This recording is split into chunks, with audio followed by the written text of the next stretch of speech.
Boom,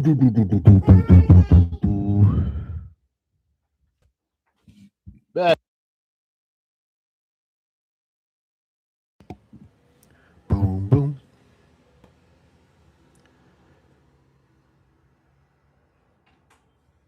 Can you check if my audio is working? I don't think it is.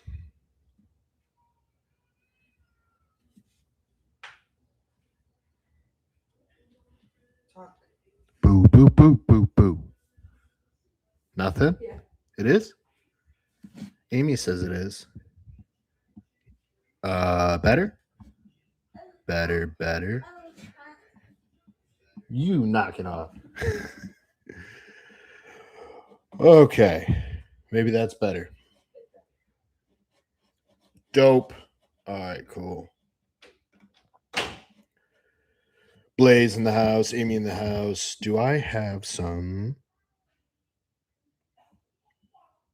message retracted? Lee in the house. Yo. So, what up? Let me send out this link in case anyone else has nothing else to do, like you sad folks. Amy's probably at work.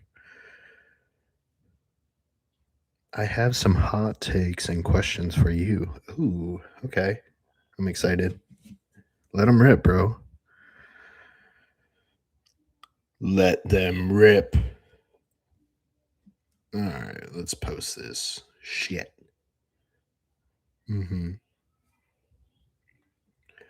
Instagram. Okay. Let's see.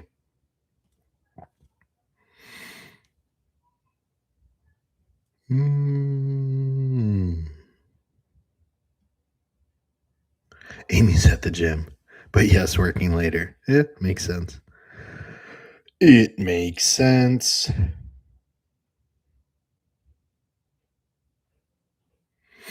Oh man, I don't have any fucking photos to post. Hmm.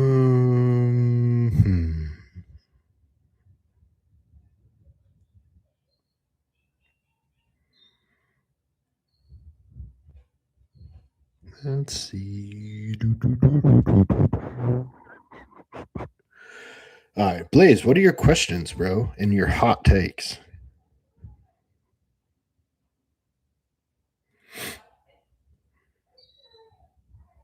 Mm.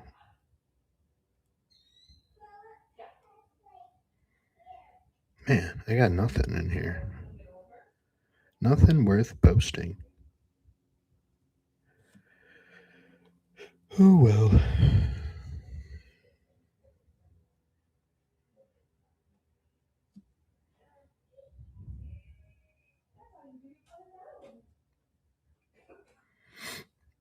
Ray in the house. What's up?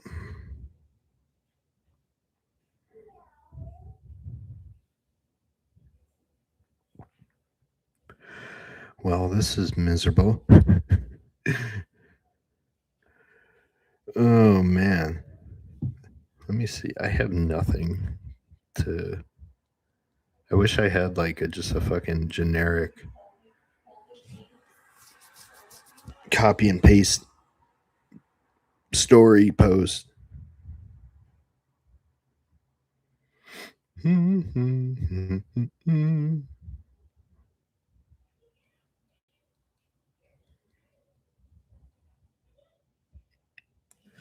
Where did Blaze go?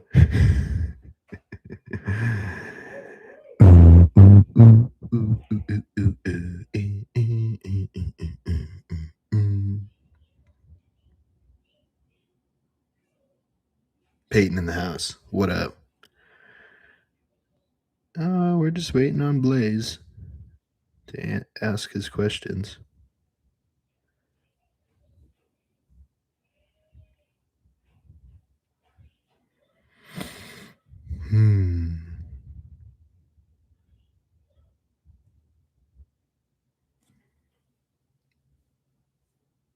All right. Well, let me see. This is so bad. I'm back like, man, I'm like 6 weeks back and I have,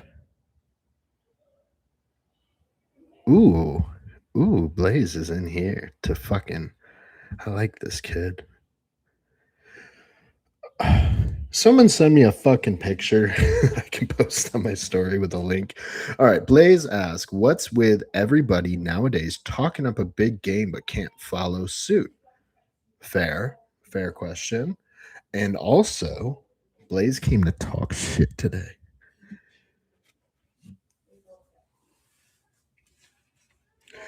Blaze came to talk shit today. And also, let's wait for his also, and then we'll get into it. We'll dive into it.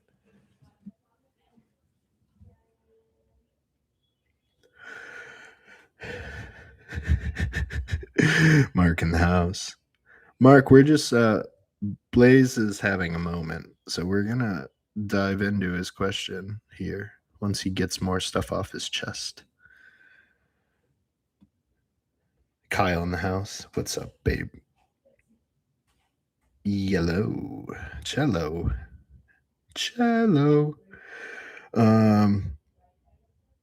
We're just waiting for Blaze to finish his rant, and I'm gonna dive into his topic at hand.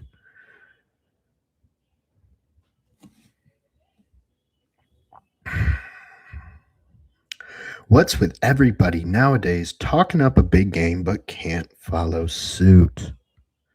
And also, we're waiting for the end also. We're going to dive in. See what we can investigate for you, Blaze. Keith in the house. Morning, Tommy in chat. Mark, does he need some ADEX? Oh, I don't know. I don't think Blaze is emotional about this. I think Blaze is upset about this because Blaze walks the fucking talk. Blaze walks the talk. He lives the life. He lives the fucking life. Doesn't miss a thing. Doesn't miss a meal. Doesn't lie about shit. He does what he's supposed to do. And also, why do people always feel the need to criticize others and focus so heavily on what others are doing?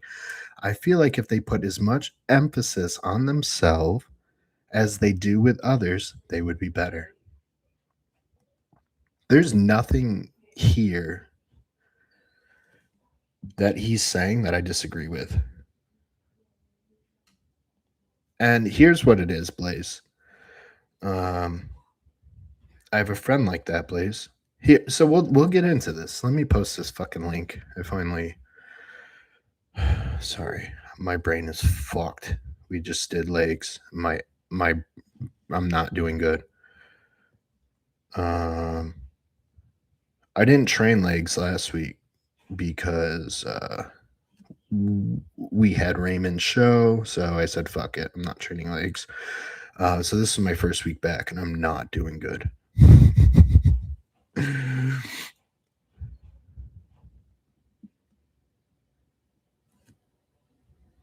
Okay. All right, finally I got that fucking done. Raymond said, "Hey, I had fun at least." Oh no, I had fun. Oh wait, for your show. See, I'm all fucked up, dude. I had fun at your show too. Don't get me wrong. I don't fucking care about skipping a leg day every once in a while. All right. Some fucking ugly kid is screaming in the background. I don't know whose kid it is, but he's annoying. All right, Blaze, let's get into this. What's with everybody nowadays talking up a big game but can't follow suit? Why do people always feel the need to criticize others and focus so heavily on what others are doing? Blaze feels that if they put as much energy into themselves as they did tearing down others, that they would be better. All right. Let's get into the first part of this. What's with everybody nowadays talking up a big game but cannot follow suit? The biggest thing, Blaze, is they're lying to themselves. They're lying to themselves because talk is easy. Talking is easy. It doesn't hurt. It's not uncomfortable. It doesn't take any time, doesn't cost any money. Anyone can talk shit. Anyone can spit their fucking game, bro. Anyone can spit their game. It doesn't cost a thing. It's not challenging. There's nothing uncomfortable about just talking. Take it easy on that door, boy. So talking shit and talking a big game like you're something fucking special is really easy to do, and it's even easier now than ever because you can fake the internet. You can pretend that you're fucking something you're not because no one knows. It goes back to the old school days of the guys on the forums who would talk all this shit and act like an authority, but then go to find out in real life they don't know. Bye, baby. They don't know fuck all. They don't have a physique worth looking at. And people treat them like they're some sort of authority because they hide behind some fucking screen name, never post their training, never post fucking, no one's ever even seen them. No one's seen them in person. They're just this mythical fucking creature, you know? And all of a sudden they gain popularity because they said something that was attractive, or they said something that was, seemed smart or whatever. And all of a sudden they're an authority. And nowadays, it's easy for anyone to be an authority when they've never fucking done anything. They've never done a goddamn thing. And they're all of a sudden just some talking head, like literally I am right here and right now. Um, and people can say that about me, that's fine. But the difference is I've lived the life and I've learned from the best. And I continue to live the life. And I don't just talk about it. I rarely talk about it. I end up just doing it. It's just another day. But why do people? Let's stay on this. What's with everyone nowadays talking up a big game? They're trying to gain clout. They're trying to gain a following, and most of them are trying to build a coaching business. So them talking a big game is them trying to pretend that they're better than they are, or that they know more than they actually do, or that they've accomplished more than they actually have. That's why people talk a big game. Because talking a game doesn't take any time. Being under a bar for 20 fucking years, you can't fake that shit. You cannot fake that. You cannot fake years and years and years of slanging and banging fucking weights. It's it like I said, talking a big game doesn't require any time. It doesn't require any experience. Anyone can talk a big game, right? So that's why everyone talks a big game now and they can't follow suit. And the reason they can't follow suit, the reason they can't actually do what they say they're going to or what they say they are doing is because it's hard. Because it's hard and it's uncomfortable and it's not normal. You don't get to live your normal life. Normalcy is for the fucking weak. It's for weak people. If you want if you want a dramatic physique, if you have dramatic goals and you have big goals, you don't get to live your normal fucking life. You have to sacrifice something. And that doesn't mean that you have to be a piece of shit and negate the other part of your life. You can still have a family. You can still, from the outside looking in, be normal. But the shit we do isn't fucking normal. People want to be able to eat meals whenever they want, whatever the fuck they want. But then they want to blast 3 grams of gear. It's like, fucking pick one, bro. You want to eat whatever the fuck you want and take whatever gear you want? That's stupid. That's stupid. You don't get to do that. You don't get to fucking do that. You have to earn the right to take the gear. And everyone thinks it's a fucking shortcut, and it's not. It's not a shortcut. And more gear is probably not going to make most people better because they suck without the fucking gear. They're just going to suck more with it. They'll be 2% better, and their blood work will be 30% worse. Their health will be 30% worse to get 2% better. And they'll have less money. They'll have less money because they're spending money on all this stupid fucking gear that's not even making them better because they train like bitches. That's why, Blaze. That's why. Blaze came in here to talk shit. So we're going to talk shit then, if that's what he wants to do. If that's what Blaze wants to hear, this is the truth. People want to do the shit that's sexy and easy. Taking gear is fucking easy. Anyone can jam a needle in their ass. Anyone can do it. But when it comes to living the life day in, day out, day in, day out, even when you don't fucking want to, even when it's uncomfortable, that shit sucks. That shit's hard, but it's easy to talk about it. But then on those days you don't want to do it, because those days happen. If you do this shit long enough, you're not going to be so fucking excited all the time. That excitement is going to fade. And then there's going to be years, there's going to be months, weeks, whatever the time period may be, where it's just literally just a grind, which is a silly like word, but it's true. There's going to be days, weeks, years, months, whatever the fuck, where it's just a grind, where you just show up and just go through the fucking motions because you don't have another choice if you have big goals. Talking about it is not a grind. Anyone can talk shit. Anyone can talk a big game day in and day out. It's not hard. It doesn't require any work. It does not require any work. Be about it. And then you don't have to talk about it. If you're doing the things, you will earn more people's respect than having to talk about it every fucking minute of the day and post about it every minute of the day.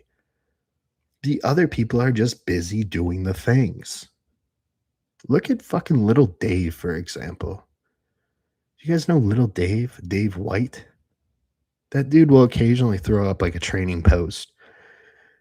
That dude lives the life more than probably 90% of people. He doesn't miss. Nothing fucking matters.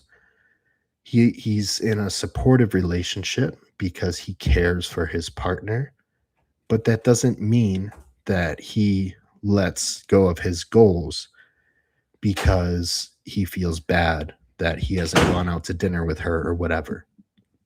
Because they have a healthy relationship where there's more to it than just like having fun and like whatever, doing whatever the fuck people are so amused by. This is his shit. It's his life. He actually lives the shit. I think little Dave is a great example of like just doing it and not talking about it. He rarely posts about, I mean, right now he's posting stuff because he's obviously in the show this weekend, but okay, see ya. But all year long, that dude doesn't miss, guys. He doesn't fucking miss. He has a ton of coaching clients. He doesn't even promote his coaching. All of his clients are organic. You know, he has a great coaching business. He's just a good guy. Joey is the best example. Are you talking about Smalls? Joey Small Legs? Because if you are, I agree. Because if you are, I agree. I don't think people realize he's put on 100 fucking pounds of muscle. I don't think people know that Joey's put on like 100 pounds of muscle. Maybe not exactly, but come on. That motherfucker lives the life. Joey's a great example, Kyle. I totally agree. I mean, there's plenty of great examples, and I don't want to like not mention anyone or anything, but like that's a perfect example. Smalls lives the fucking life. And he doesn't live the life as into the point where he's obsessing over every little fucking thing. He's obsessed with just getting better. He's not obsessed. Okay. Fuck's that kid talking about? He's not obsessed with like, like making sure, I don't know, just random stupid shit. He's obsessed with getting better. He's obsessed with the process of there's the day in, day out. The motherfucker doesn't miss. He doesn't miss. I know that for fact. I know that for fact. So yeah, Joey's a great example of someone who just does the shit. And there's tons of great examples. I have tons of great clients. I have past clients. There's a lot of great examples. But there's a lot of people out there that just talk a big game. And then when it gets a little uncomfy, they're like, oh, I don't know if I want to bodybuild anymore. It's hard. It's so hard. And I just want to be normal. Stop it. Fucking no one made you bodybuild. Knock the shit off. Knock it off. It looks so glamorous online until it's not, until it's fucking hard. Now all of a sudden people want to like retire or whatever the fuck. And there's some genuine reasons that people don't want to compete anymore. And I absolutely respect that. But if you're going to talk a big fucking game and then 1 year later, you're not even competing anymore, stop. Stop that shit. Knock it off. People fold once things get challenging. Once the excitement wears off and shit becomes real and hard and challenging and a little uncomfy, they run. They run to the fucking hills. This life is not healthy. I have PTSD. Fuck you, dude. Fuck you. That's what I have to say about that. That's what I have to say about that. There's single moms raising children with fucking 2 full-time jobs, and they don't bitch about it. They just wake up and fucking get their kids ready and go to 2 different jobs 7 days a week just so their kids can have a better life than them. They sacrifice that's real fucking hard shit. Your fucking bodybuilding's not that hard. Stop acting like you're doing something great. That's why, Blaze. That's why, my dude. If you don't love it, don't do it. No one's making you. No one's making you. People fold once things get a little challenging, Blaze says. That's true. Ken's in the house. Good morning. Oh, Ray, you looked great at Chicago Pro. Yep, if you guys didn't see that, there's posts on IG of Ray's look at the Chicago Pro. It was very good. Dylan competed the week before. Dylan's look was great. We have some more guys coming up here shortly. I got multiple guys in shows, so those guys will be getting ready for their show soon. Mel was before Dylan. Man, I don't want to miss anyone, but yeah, I've had an athlete in a show almost every weekend, every other weekend lately, and it's been a ton of fun. I love it. It's all been good.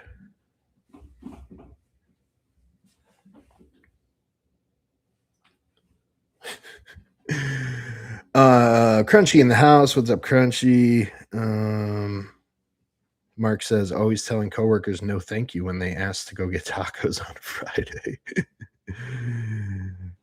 Kyle said, Joey. Yeah, we mentioned Joey. Jennifer in the house. What's up? What's up? Thank you for being here. Bye, baby. Watch your fingers. Okay. What did I miss? Sorry, Blaze got me in a fucking black hole rage there. I didn't mean to say any of that.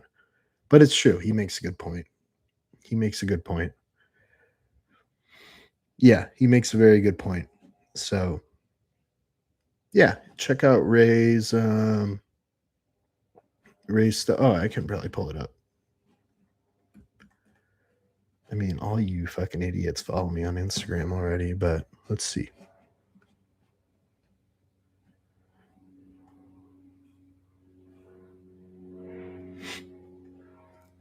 All right, let's see.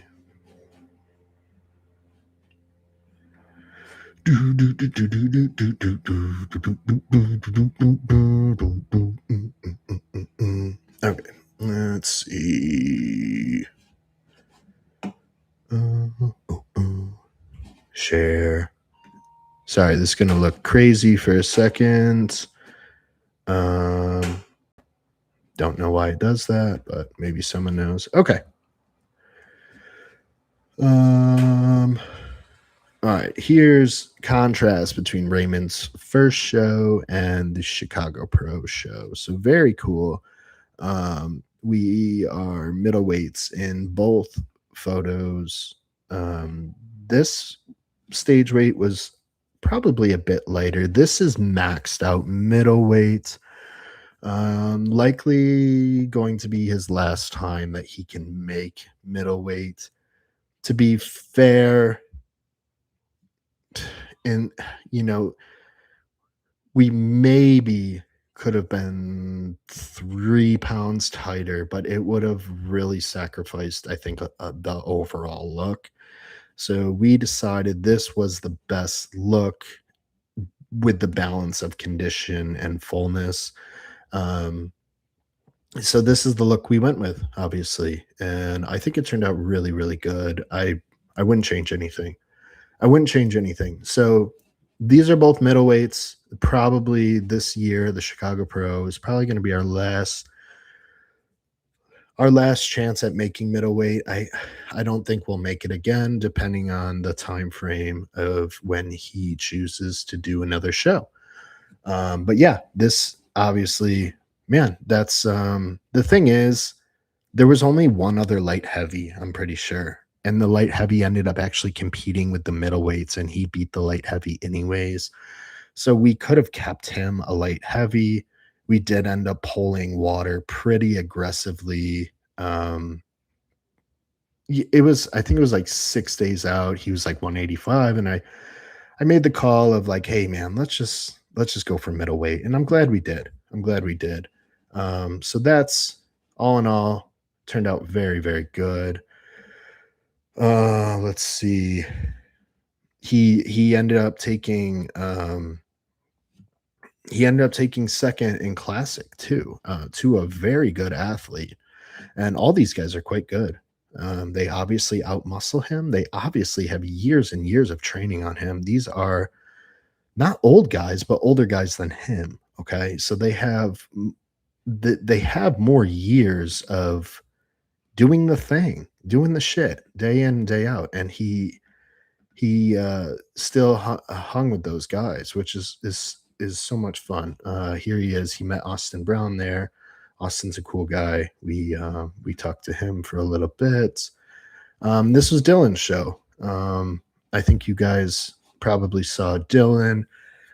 He won his class second in the overall, so very cool. Also, this was actually kind of we were dieting already, but it was more so he's like, "Hey, I found a show that I kind of want to do. Can we be ready in 5 weeks?" And I said, "Fuck it, let's go."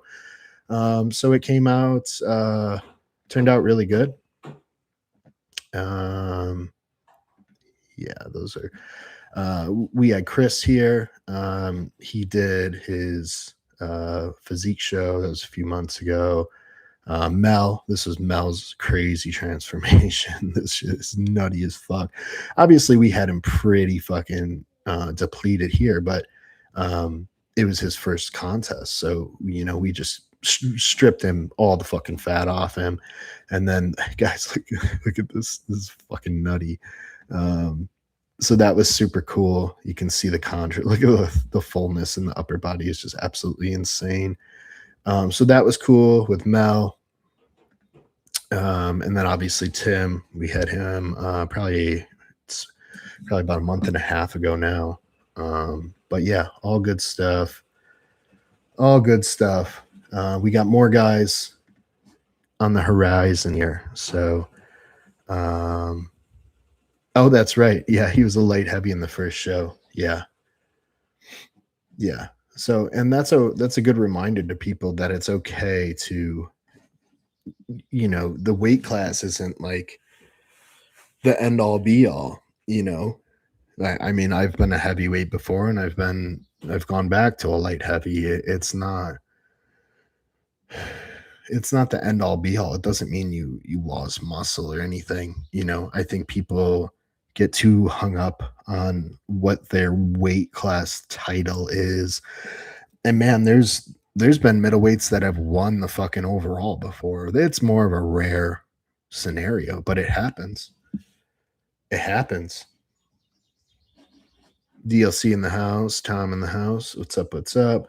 We were just going over some of the guys that have competed recently. And then before Tim, Steve Jr. was in a show. He did really well in his show. We may or may not be prepping him for another show, so that will be cool. I don't like to step on anyone's toes. Mike was just in a show too. Mike Bell, he competed around the time that Tim did. Oh yeah, here, this was cool. Let me pop this one up. Mike won his class as well. Sorry for the weirdness, and then here we go. Yeah, so this was Mike. This is where he came to me to start prep. And I laugh because like he's like, "Hey, like I want to do a show and it's in 20 weeks." I'm like, "Oh fuck." But you can see the potential here. Like he's holding his fat quite even. Um, obviously probably more fat than I wanted and I didn't know, but I'm like, "Fuck it. Let's just start stripping away and see where we get." And guys, like we came in like this and like as he was losing fat, he was losing it very even. I'm like, "Oh, this is fucking awesome. This is awesome." So, yeah, this was 8 weeks ago now. So, very cool with that one as well.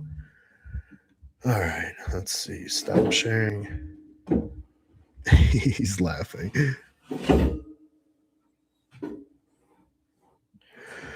All right.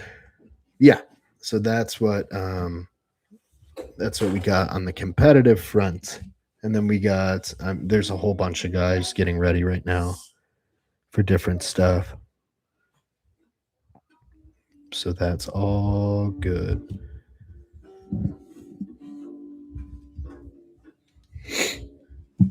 Sorry if you guys can hear that wind. Let's see what else we got.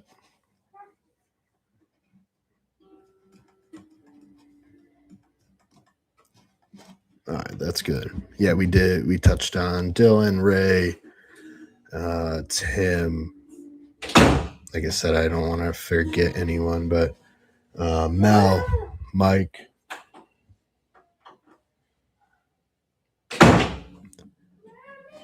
Sorry, some ugly fucking kid keeps making a bunch of noise. Let's see. What else we got? All right, let me see if I got questions.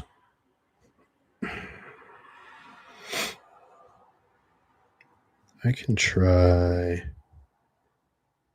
to send myself some of this shit. Let's see.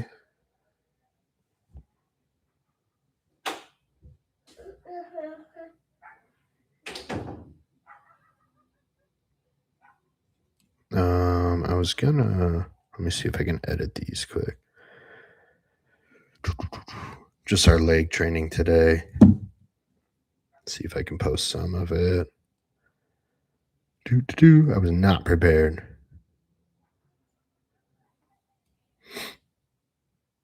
Yeah, I always cut the leg session a little close to the live. So I never have time to prepare shit. Mm, mm, mm, mm.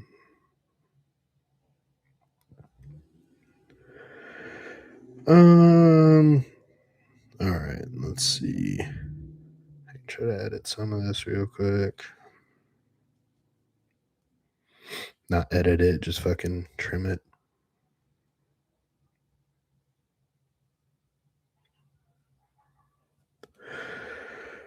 All right. Then it's gonna take forever to send it to myself, but that's okay. We got time. All right, I'll just send those. And then I'll send my check-in photos from this morning. Do do do do do do do do do.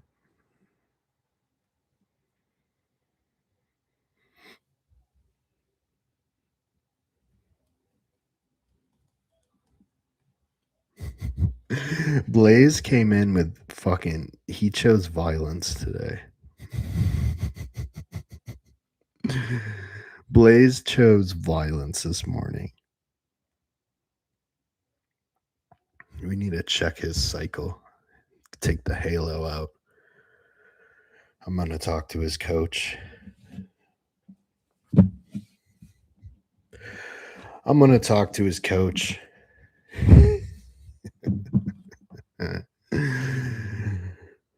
Oh, he came in swinging. It's all right. I like it. What is this shit? Not now. No. Oh my god. What is going on? WhatsApp sucks on a fucking desktop. Garbage. All right. Let's try this. Oh my lord. Oh my goodness. All right. Hold on. Let me see. Why is it doing this?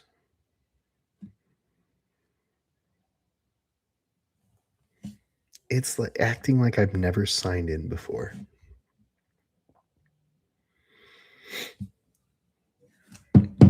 All right. Do, do, do. Okay. Stop it. Holy moly.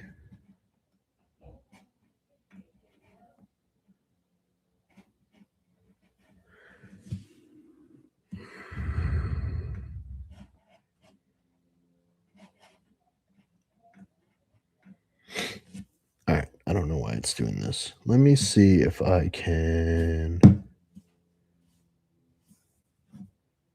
Mhm.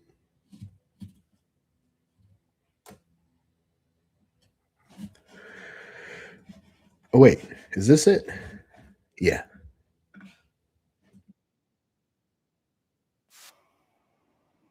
Hear that? Okay. All right. Let's see. Let's show some of the leg training. You're going to see the weird multiple window thing. Yeah, I don't know why, but whatever. Okay. No,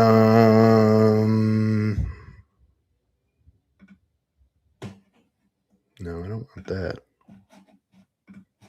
Hold on a sec. Ooh, doo, doo, doo, doo.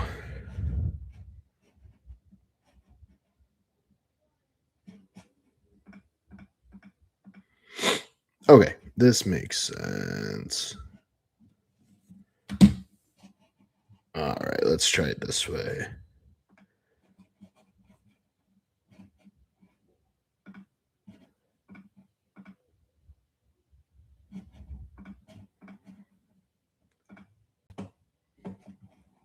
Okay. Okay, I don't know if you can see this, but I'm going to assume you can. This was our first exercise, seated leg curls. This is the top set here. We did a drop set, I'm pretty sure. When I do these, I'm thinking about like dragging my heel through mud. That's kind of like the cue I use. And then right I don't know if you can see my cursor, but right where the leg meets the pad, I'm thinking about smashing something in between there and keeping it very heavy on the whole time. That pressure between the pad and my leg, I'm thinking about just keeping it really heavy at that contact point.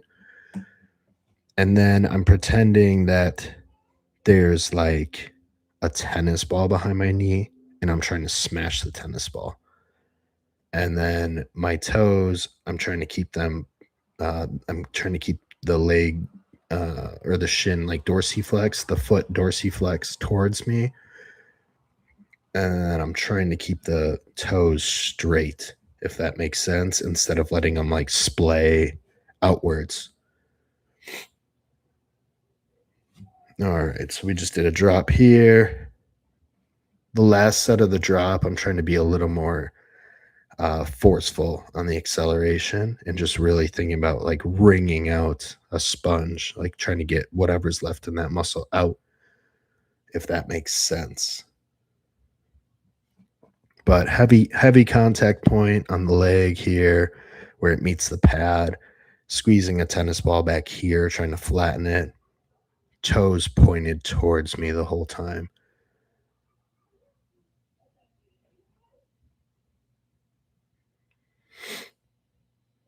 Okay, cool. Then from there, we went into leg extension, supersetted with walking lunges.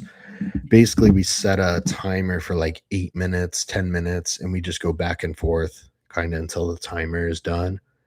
So this was one of the sets. I didn't film the walking lunges. It's just too hard to try to film everything. Same kind of concept here. Oh, the other thing, this is two legs up, and then you control it with one leg down.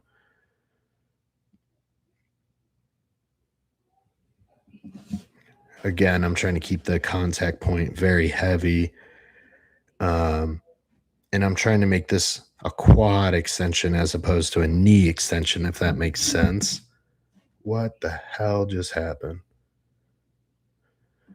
Okay.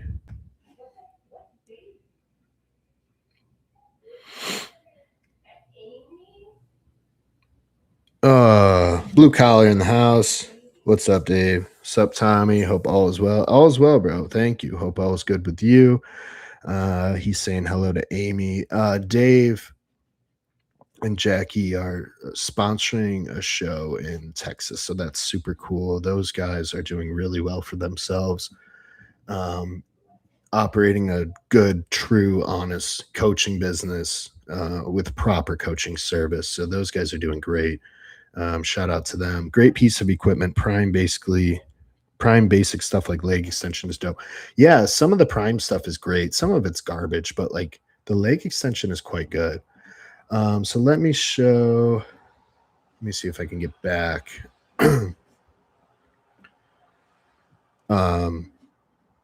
Okay, so the leg extensions are the concentric. Sorry, it's gonna do some weird shit. The concentric portion is with two legs, and then you control it down with one.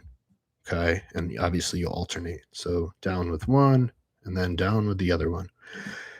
And I'm focusing on a heavy contact point at the pad. I'm trying to keep that thing really heavy where it meets the leg.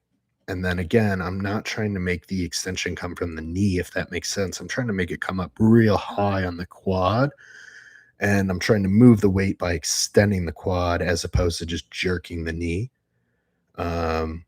So we did that right away. We went into walking lunges, and we just went back and forth and back and forth. I think we probably did like five sets total, something like that.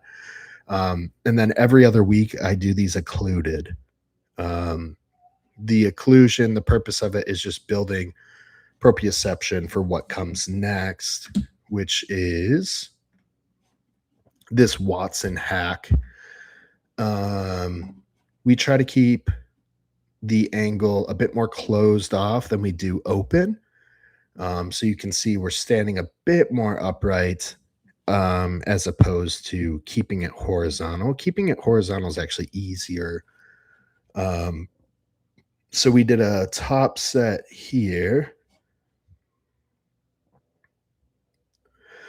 So we did these. I'm trying to keep tension on the quads the best I can. This set, I am trying to move a little bit of weight and not making them so robotic and worrying so much. I'm just trying to actually progress these and get them stronger. And then from here, we go to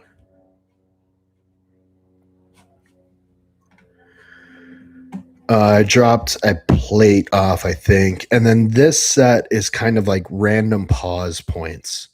So you'll see I paused the first one, I believe.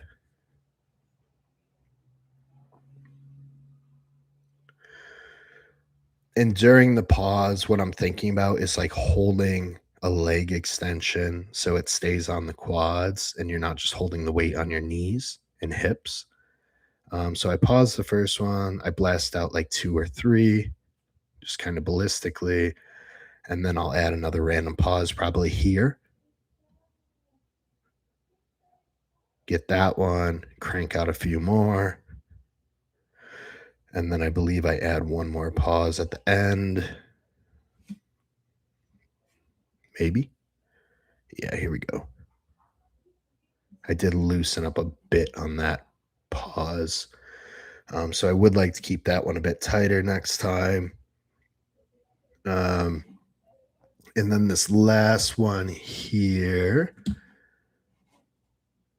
we did a set for a minute straight. This one, I didn't do quite as good this week. I was pretty gassed at this point. But the idea is just to keep tension for 60 seconds straight. What's up, boy? So we just crank these out. I'm thinking about constant tension the whole time. Just keep rolling through it. This one I did tweak my back a little bit, actually. My upper back. I just lost my air like in the bottom, and I kind of felt it pull a little bit, but it happens. I think it happened right there, actually. So you just keep moving the best you can. I'm really trying not to rest at the top, but I did bitch out a few times and I had to. But yeah, the goal is just keep moving until the timer is done.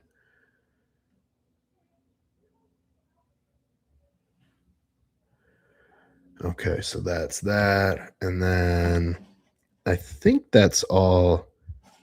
I think that's all I filmed. Yeah. Okay, so we'll go through my check-in photos. 246.6 this morning. So I did just start like a dieting phase just to clean up.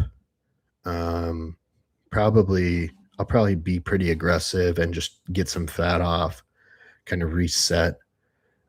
So here is front double, definitely a bit better than previous weeks. So just trying to clean this up. This is kind of peak fat for me.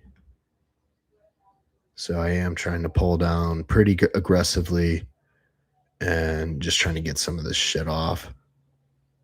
That shot looks pretty good. The gut is still so fucking washed and pretty bad. And the backside is just awful. The backside is just awful. No man should be wearing posing trunks when your ass looks like this. But it's off-season shit, baby, unfortunately. So the backside is not good.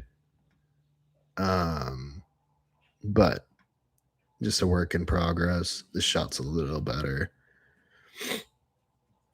This divot in my chest is not a pec tear. That's when I got my gyno removed. They removed a bit too much on this side.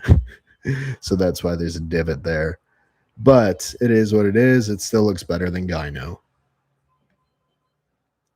Most muscular, there's just like no abs here. It's literally just like you can see part of my rib cage. That's about it. So yeah, that's where we're at with the check-in stuff. Oh, let's see. DLC says sponsoring a show is definitely sweet. He's talking about blue collar. Yeah, they've been a part of many shows now. This one they're sponsoring. They've sponsored a few, I'm pretty sure. But yeah, they're I think basically running this show, if I'm not wrong. Dave, maybe you can correct me, but yeah, I mean, essentially they're getting their own thing done and they're really growing, so it's super cool. Um, Amy says can't wait. Blaze says mega. Should pole Reese fit 200 milligrams of slew method? Man, I don't know. Slew's fine. I just like I'm not fucking running 200 milligrams of slew, dude.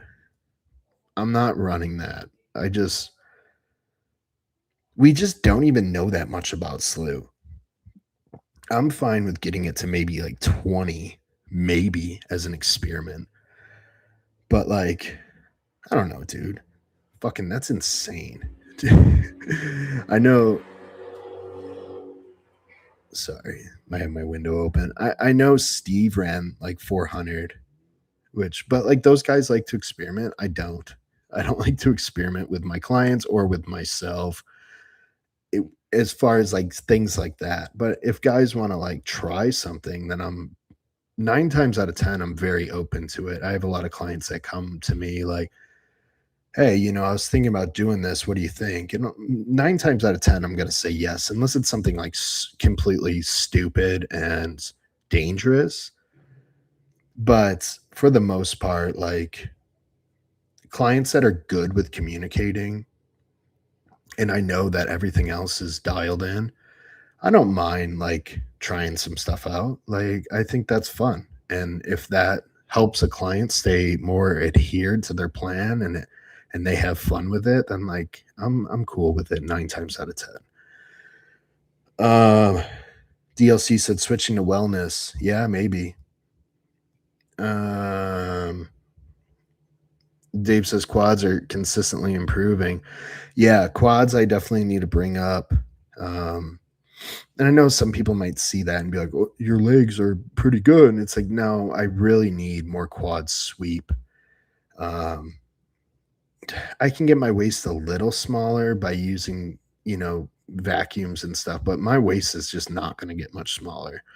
It's 15 years of powerlifting that I'm fucking battling. So I was actively trying to make my waist bigger for over a decade.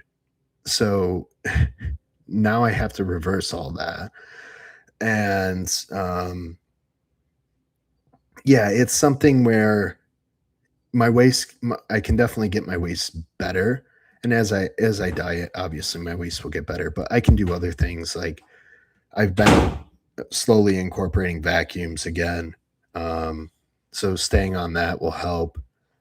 And then, but yeah, the quad sweeps really need to come up a lot on my physique. Um, that's a big missing component. Josh with Salt in the house. Are you sick of eating yet? Uh, Sick of eating yet, or favorite meals right now? Yeah, yeah.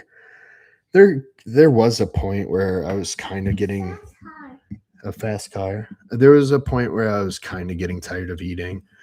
But I don't know, dude. I don't really have like some emotional attachment to food really anymore.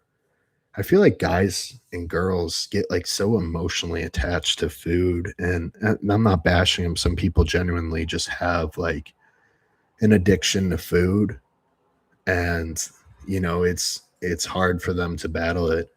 Um, my favorite meal as right now is my last meal, which is I either do chicken or steak. If I do steak, I don't add any fat, but if I do chicken, I do walnuts, and then I do sourdough bread, and then I'll do 50 carbs from kind of whatever I want. And when I say that, whatever I want, it normally ends up being cream of rice or oatmeal, and then like 10 grams carbs from fruit. I train in the morning, so my last meal is pretty heavy.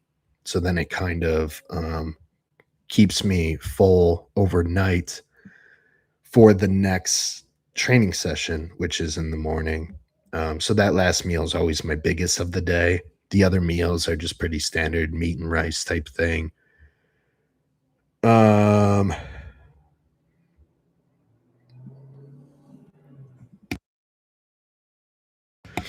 Blaze says, "What's the stupidest request you have gotten?" Oh man, it's normally always about drugs, Blaze.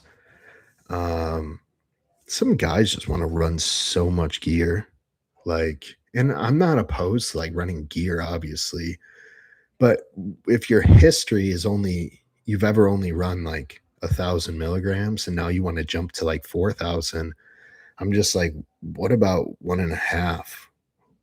What about 1.8? What about two? What about 2.2? What about 2.4? A lot of guys are trying to go from like 1 gram or like 800 milligrams. That's like the biggest cycle they've ever run.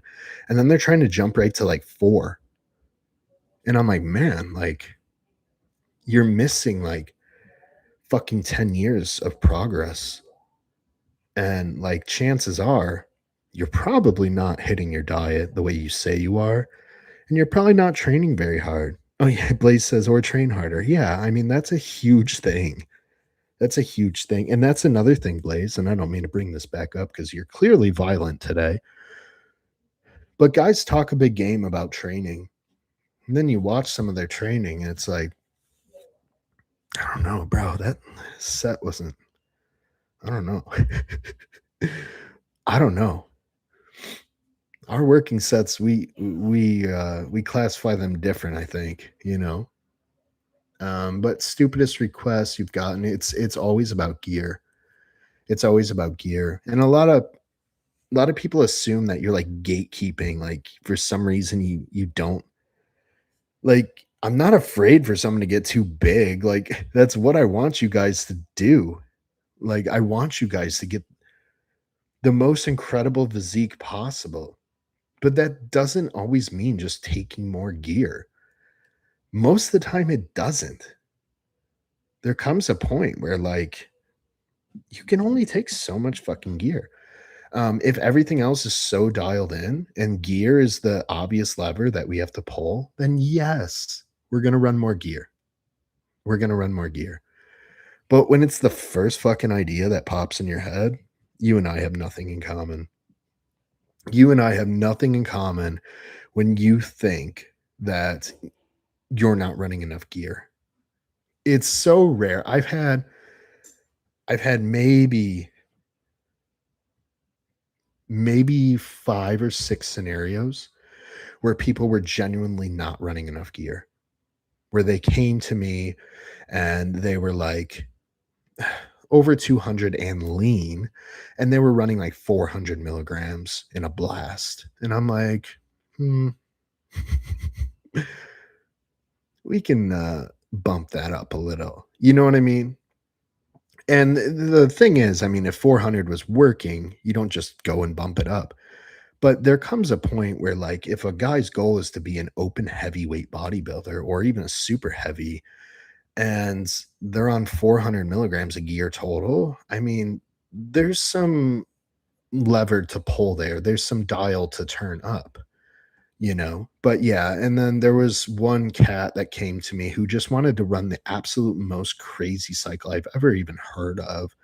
It wasn't even it made absolutely no sense. He wanted to run like 2 grams of equipoise with no testosterone, and he wanted to take estradiol, and like there was other requests, like 30 IUs of growth hormone or something. I'm like, bro, I'm not even gonna work with you. Um, no, no, there's no. I just at least make it fucking make sense. If some guy came to me, which they have, and they're like, "Hey, I kind of want to push things this year and toe that line and just maybe find my ceiling of what I can handle before my fucking life falls apart." It's like, okay, if you want to try this, let's do it as intelligent as we can and let's push things this year then, okay? Fair enough. I'm game for it. I'm game for it because I do it with myself, right? So, like I said, I'm never going to hold anyone back. So if that's what they want to do, then I'll help them. I'll help them do that and I'll be alongside with them. But when you bring to me something that just doesn't make sense and I can't make sense of it, like 2, 3 grams of equipoise with estradiol, literally using exogenous estrogen instead of just like taking testosterone, I can't fucking get on board with it. I can't get on board with it. Dave is talking about the show. No, we headline sponsor. Okay, of 212 division with Sean Clarita as a partner and Paul Burnett. I got him hooked in with us. Oh, cool. But the men's open, women's figure, we are giving $2,500 extra prize money. That's super cool. Okay. The goal was to pay the athletes more because they deserve it and want to put our money where our mouth is, especially figure. I love that. It was a goal for Jackie to pay her division more. That's super cool. That's super cool. And I totally agree that those athletes should be making more money. I totally agree.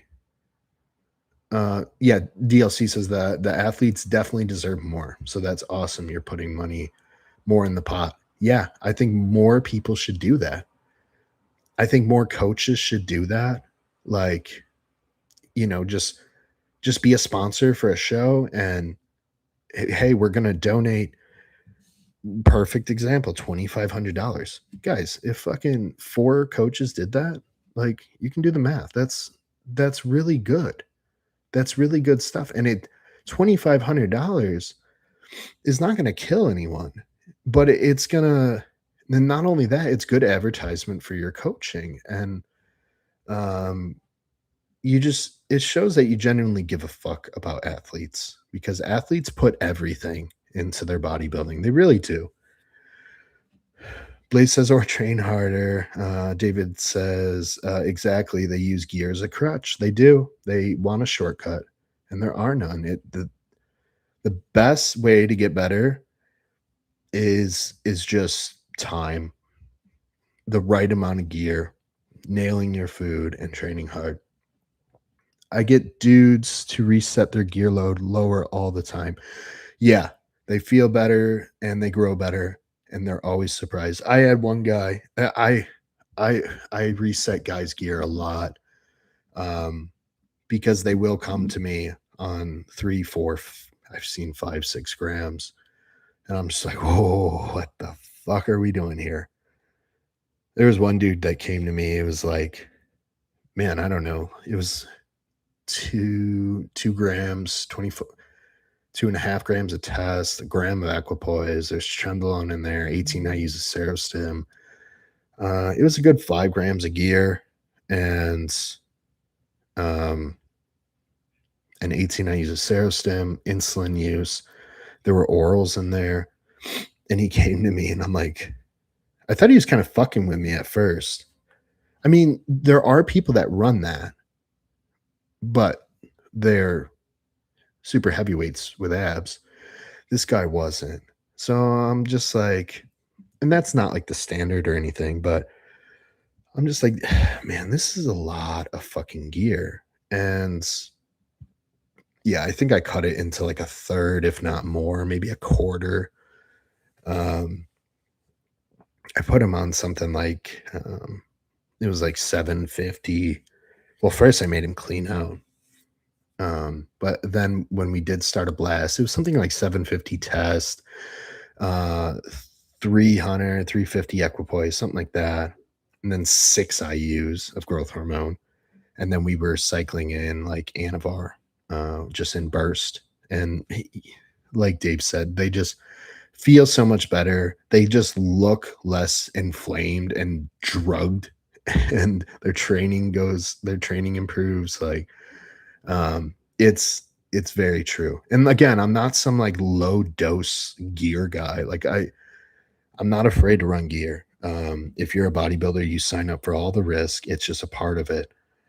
Um, it's it's a part of it, you know.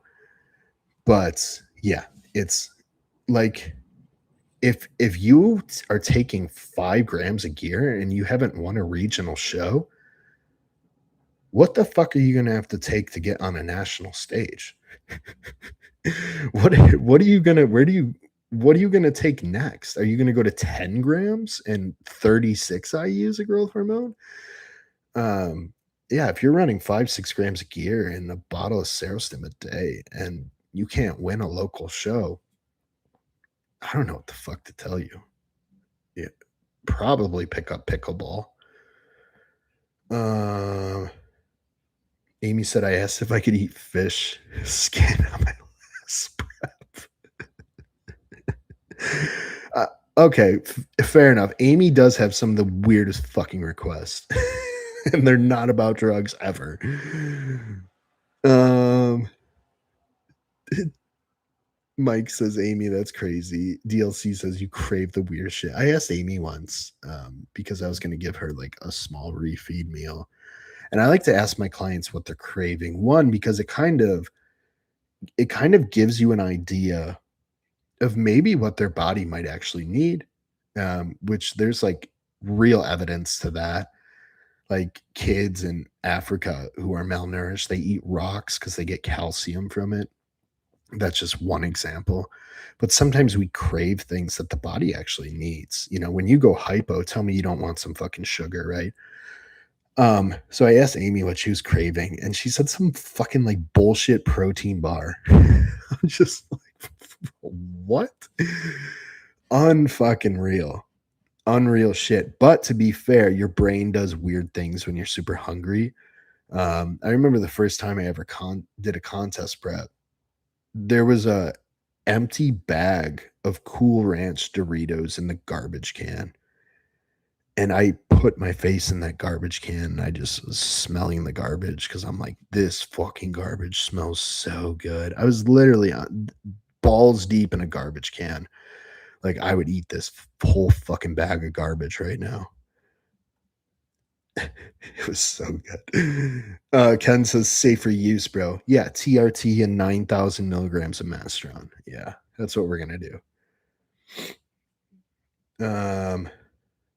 Blaze says the people preaching that did not do it to get where. Yeah, 100%.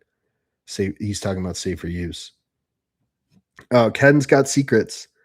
Ken's got secrets. He says 1 gram of test, 1 gram of Primo, 1 gram of Mastron, 18 IUs of GH, Increlex pre and post, 50 milligrams of VAR or Winnie pre training. Ta da! I, I don't think it's wrong.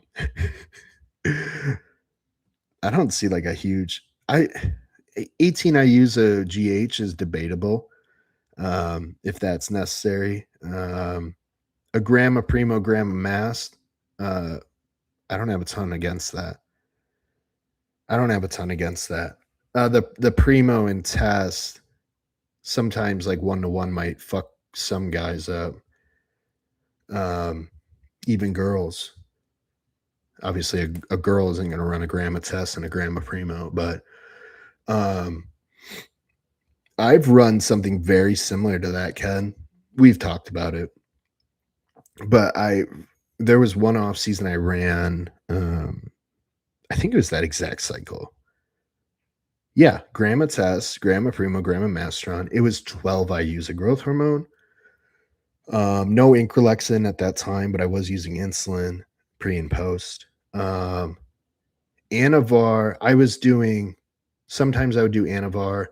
Sometimes I would do Superdraw. Sometimes I would do Anadrol. And then at one moment, I was using a little bit of D-ball and I would cycle them. I wasn't just like fucking sending orals, but I would like run them for 2 weeks, come off for 2 weeks, switch to a different one. And I was just kind of like mixing and matching. It's called the junk drawer cycle. Whatever the fuck's in your gear drawer, you're just just taking that like a drug addict.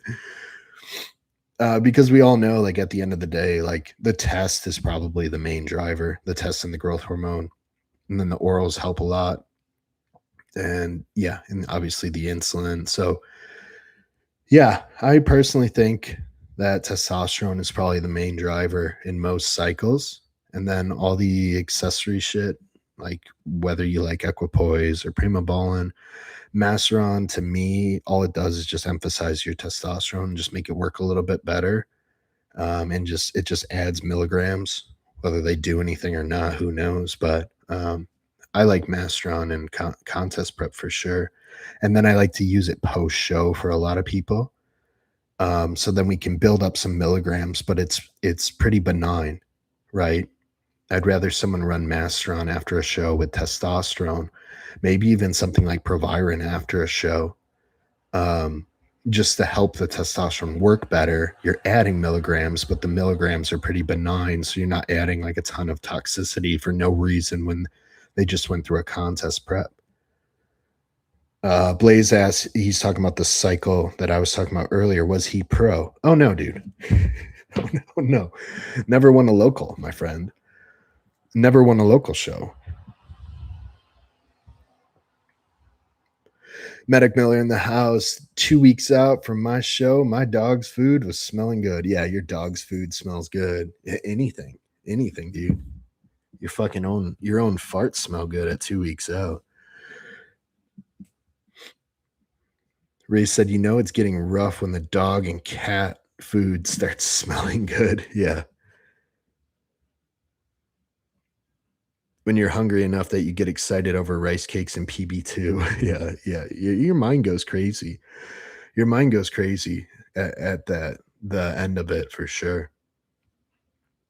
You know, unless you're like super blasting uh one of the GLPs.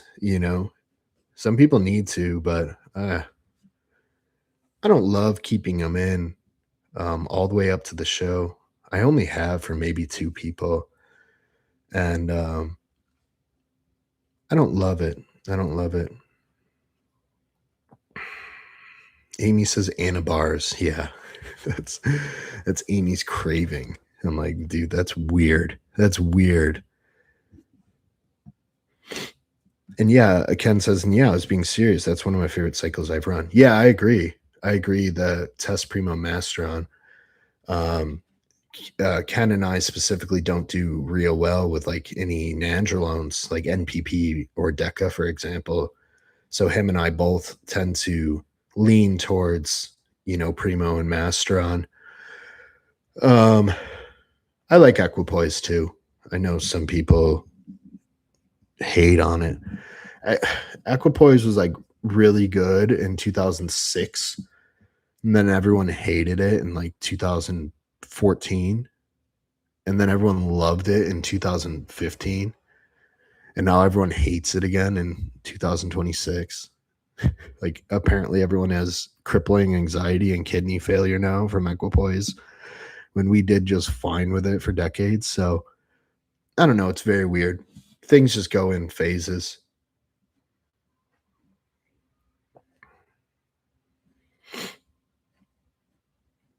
DLC says you crave protein bars. I crave pizza. Yeah, yeah, exactly. I don't ever crave pizza. I'll be honest. I don't. I don't ever crave pizza. Like a burger and fries, probably, um, or like I'll crave Mexican food, which is not that much different than just your typical meat and rice. But I could. David says I could literally always eat pizza. Man, I no, no. Let's take it back. Mike says Tommy hates pizza.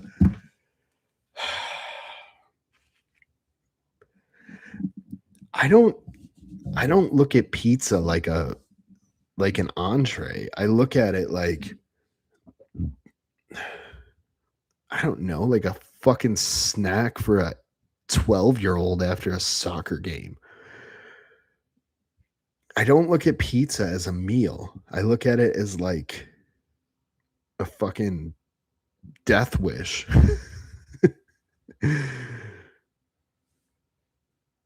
Like if I had the choice, I don't I don't know. I pizza's fine. It's fine. And I live in Chicago, we have great pizza here, but it's just not something I ever like. I don't know. I don't know. DLC said Mexican is good too. Yeah, I mean, like, I would so much rather have like a burrito or tacos versus pizza. But he does do homemade pizza. Yeah, like wood fire pizza is pretty good. Um Ken says, I'm a noodles and company guy. Yeah, that's fine. As long as there's meat in it though. Like I'm not just eating fucking pasta and sauce.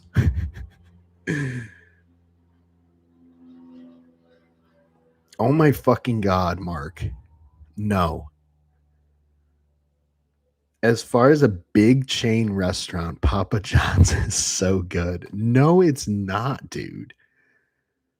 No, it's not. No. No.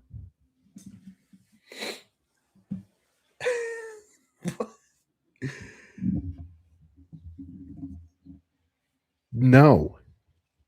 That's the most inaccurate thing I've heard today. I would run 3 grams of equipoise and take exogenous estradiol before I eat Papa John's. Mike says it's definitely a shit bodybuilder food, but it's good as fuck. I think it's a shit all food. Not bodybuilding aside, I still think it's shit. Blaze says, "What's your go-to free meal?" Um, Honestly, nowadays, Blaze, I'm kind of a snob with free meals.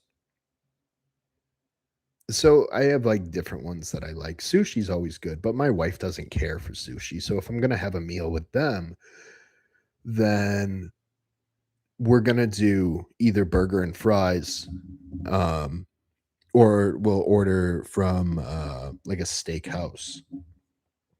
Because I want high quality shit for my free meal. So a lot of the times I'll order from like a local steakhouse. Sometimes I get a burger and fries from a steakhouse. Um, but yeah, and it's funny because nowadays, like the cost of a burger and fries from a steakhouse is like the same as Five Guys, anyways. So I'd rather go to a fucking nice steakhouse and get a burger and fries there. Um, but yeah, like if I had to have a free meal right now, I think I would do a burger and fries. Um, Sushi's fine, but sometimes I had too much sushi when AJ and I were prepping for our last show. It was like an every Thursday thing, and I was eating like a fuck ton. Like I think probably like 50 pieces. Um, and by like week like 8, I'm like, fuck, I don't really want sushi anymore. But he did have different options for me.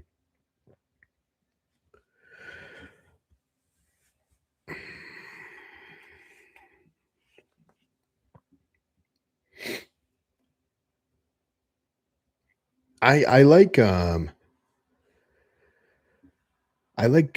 breaded chicken sandwich too.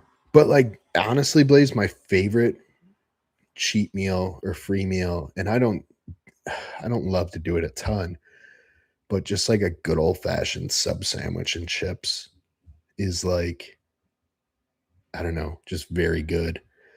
But I mean, obviously it's not like good quality food because you're getting half the time shitty deli meat. But that's one of my favorite things ever is just like a sub and chips and like some cookies. You know what I mean? I think that is just like, I think that's like top tier free meal for me. It just brings back your like There's just a lot of nostalgia about a sub sandwich and chips. So that honestly, my wife and I, when I was working with Skip, um, when we would do skip loading, that was one of our skip load meals. We would make homemade subs and chips. Not homemade chips, we would just fucking buy chips, but um, we would make homemade subs. Then that was always good. Like breakfast sandwiches on bagels, those are fucking good. We did a lot of those for skip load meals.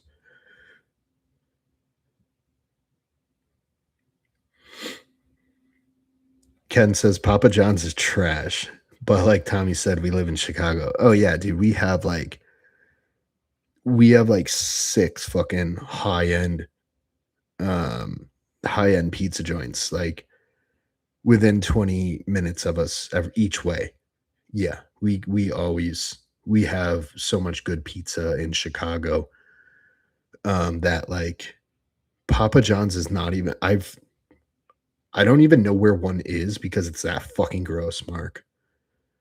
I put that on the same tier as like Domino's and Little Caesars. It's all absolute fucking trash. I'd rather get a frozen pizza from the local fucking bowling alley.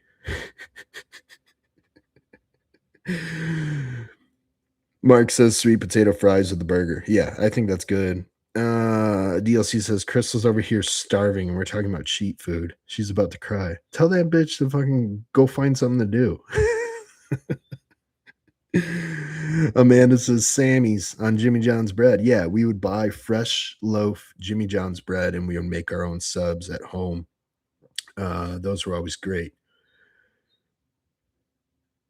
Ken said breakfast sandwiches on bagels all day, every day if I could. Oh man, that's probably one of my favorite. That's probably one of my favorites for sure. Amy says she always does homemade for free meals. I hate wasting calories and going out can be hit or miss. That's true. And nothing's worse than like getting a bad fucking experience for a free meal. So I always had like my go-tos that I know wouldn't fucking suck. Cause like there's been times where I was in contest prep where you order something and they like forget something or they fuck up your order and it feels like a personal insult. Like you didn't realize how fucking hungry I was and you didn't take my order serious. You didn't take it serious enough to be accurate with it. And you're personally offended and your entire day is ruined.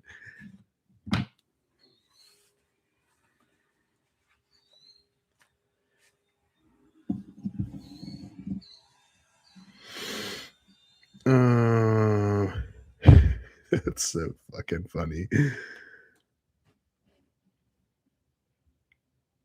Evolve trades. I never crave anything particular anymore since I took Retta. Yeah.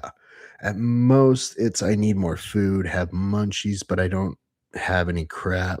Just need more normal food. Yeah, Retta does that where it like completely I haven't used Retta in man, probably about a year now, but when I was using it, um yeah, I had absolutely zero craving. It was super fucking strange. It was super strange. Blaze, AJ prep diets are crazy. Does he do that kind of stuff with everybody? Because I was watching Charles. Yeah, yeah. AJ's diets in general. It's not just contest prep, dude.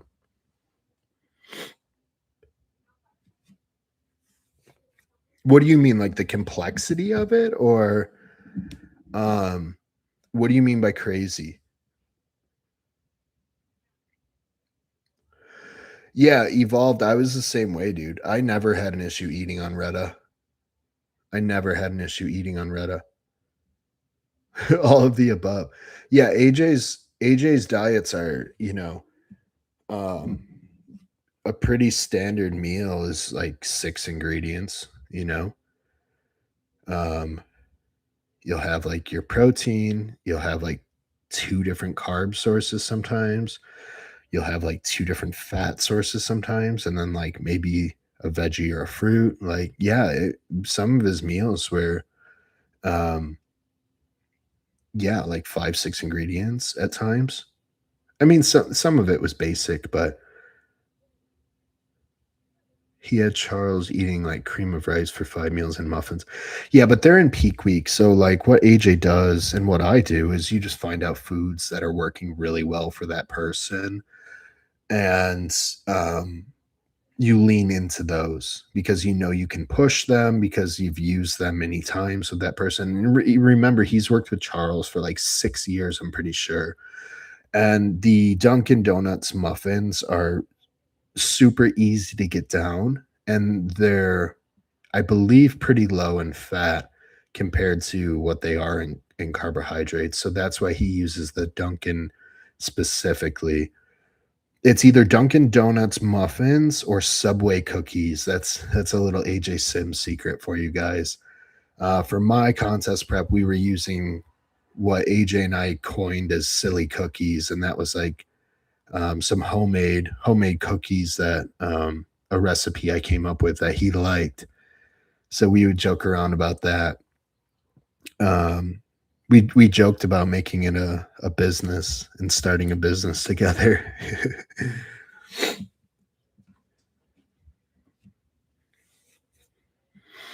Andreas in the house. Greetings. Is it abnormal for an athlete to actually seem to be very calm on very high doses of nandrolone? I don't think anything's abnormal per se. You know, everyone responds to stuff pretty different. Um, are they calm or are they introverted and not talking to people because they're so incredibly anxious that they're just not speaking? Um, and like what kind of nandrolone? Because like very high doses of trenbolone, I don't think it's gonna make anyone calm unless they're lying to themselves. It doesn't mean it's gonna make them raging, but like if you're taking like 700 milligrams of tren, tell me you don't feel different when you come off it. Cause like I've done shit like that where I'm like, man, I feel totally fine on this. And then I remove it and it's like, holy fuck, I feel completely different. So it's like the whole time I was just like convincing myself that I was totally fine. And then when you remove it, it's like, oh wait, oh maybe not. It's like the way I like to describe it is like the absence of something is so much more powerful than the presence sometimes.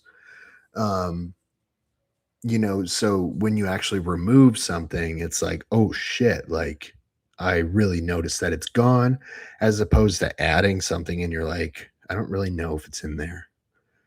That's how I think about gear. Like if you're running like 1,500 milligrams a test, you're probably not going to feel it. Some people might feel like obviously stronger in the gym and stuff, but it's not like an overwhelming feeling or anything. But then when you drop down to TRT after like 6 weeks, you're like, oh, maybe I was getting a huge benefit from all that test. Yeah. So, like I said, sometimes the absence of something is so much more powerful than the presence. Son of Manuel sounds like fake Deca. That's always the case too, dude. That's always um that's always the case too.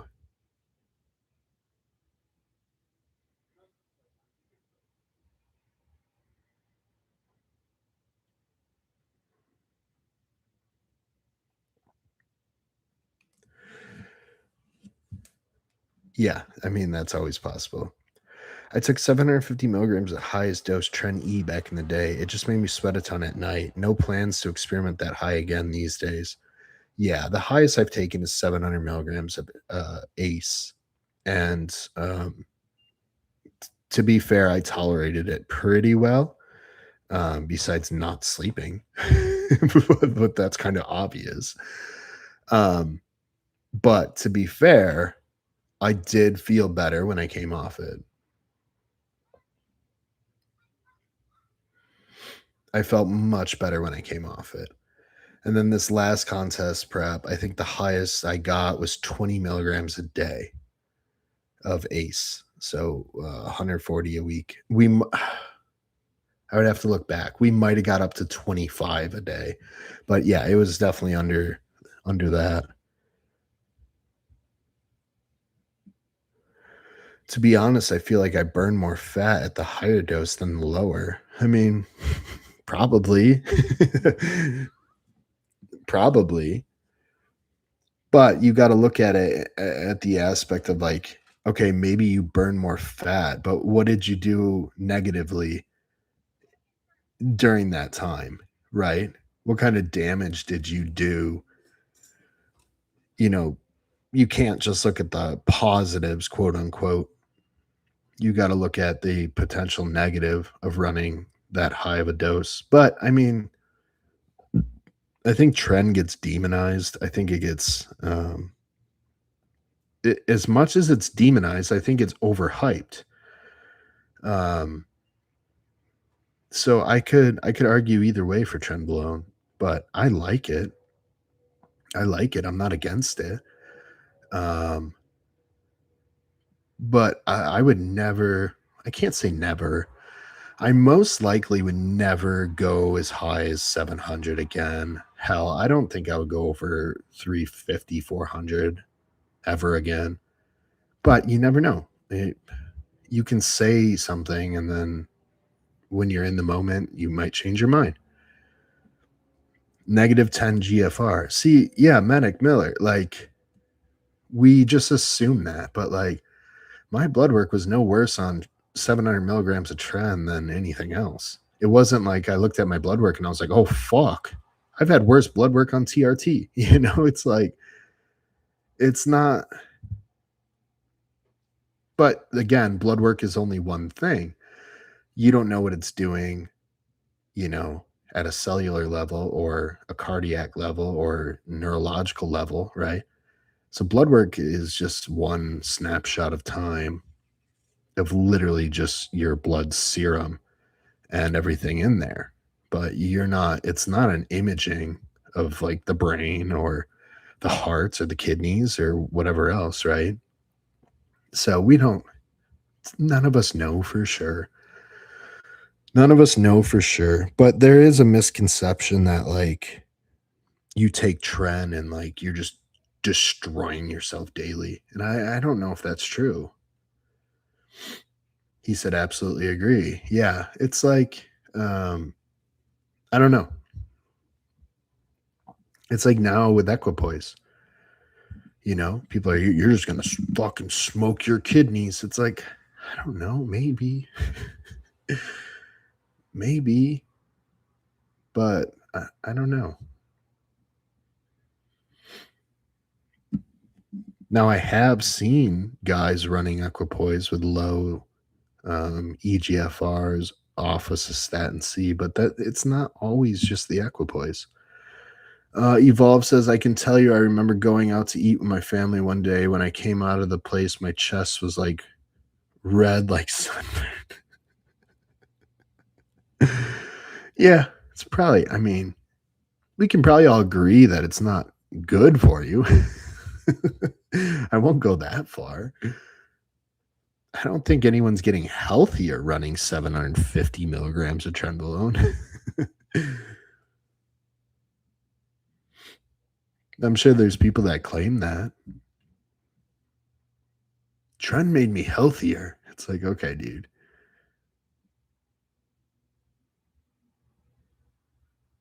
Oh, I get it, dude. Yeah, he said, I've been doing this shit since the late 90s. It's hard to remember every detail of what I've done. Oh, I totally get it. Yeah, I mean, I can't remember the cycles I ran fucking 3, 4 years ago. I was I was just trying to someone asked me about one of my cycles. I'm like, "I think it was this," and, like, you sound silly, like, you sound like you're John Jewett, like, lying about the cycle you ran with Jansen, but sometimes I'm like, "Man, maybe he genuinely doesn't remember because I don't really remember half my shit." I remember the ones that are easy to remember when it was just like a gram of this, a gram of this, a gram of this, right? It's like those ones were easy to remember, but I had cycles where I ran like 5 different compounds. I couldn't tell you what the fucking doses were, you know? There was one cycle where I was running Tess, DHB, Primo, and Tren. I don't know what the doses were. I can't remember. I think it was like 700 Tess, like 500 DHB, 300 Tren, and I don't yeah, I just it's like I probably have it written down in my phone somewhere. I have like fucking 2,000 phone notes of just random shit that I've done over the years. Um, just so you remember like what to take in the morning. But off the top of my head, like I don't just remember that shit, you know. We weren't so super detail oriented about shit back in the day. I'm still not for myself, honestly. I'm still not. Um, so I agree. I agree. I think people worry too much about it. I think tracking every little detail is just like a recipe for paralysis by overanalysis, you know? Tracking every little tiny fucking thing is just like bonkers to me. My resting heart rate was 3 beats different last night. It's like, okay, dude. I don't know. Maybe you had some the fucking sniffles. Like, get over it. You're not in heart failure because your resting heart rate was 3 beats higher. You'll be fine.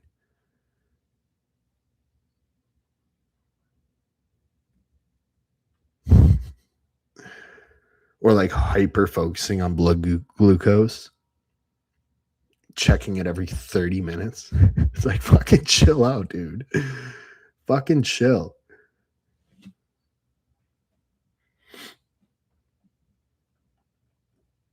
And half those monitors are off by like 20 points anyways. Son of man, wow, now he's worried. Signs of fake deca? Question mark. If someone used very high doses and did not notice anything. I don't know, dude. You could probably get blood work and see if prolactin has elevated at all. I would imagine, yeah, but no weight gain. That's hard because, like, if you're not in a surplus, I don't know. Yeah, I would expect probably some weight gain depending on the dose of Deca. Um, I don't know, dude. All the gear I'm running right now could be fake as fuck, and I would have no idea. But I feel pretty good, you know. So unless you get the shit tested, it's so easy to get stuff tested now. And so I recommend people just get their stuff tested.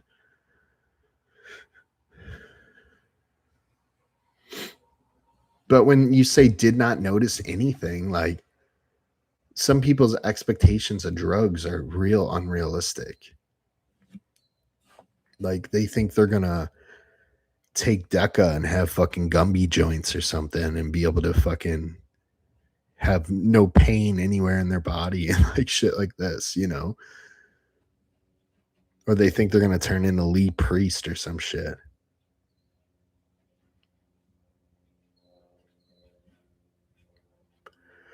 But you said very high doses and did not notice it. I mean, if you're taking 2 grams of Deca and you don't feel literally any type of way, I don't know. I don't know. I would just get the shit tested. I don't ever like guessing. Or buy from a source that's already tested that other people are vouching for. and like currently using and stuff like that, you know?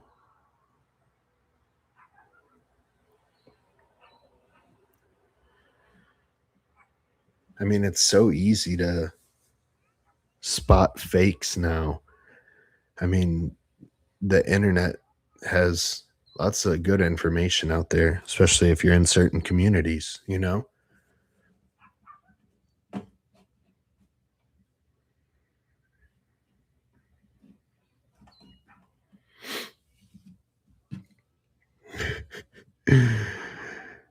Let's see.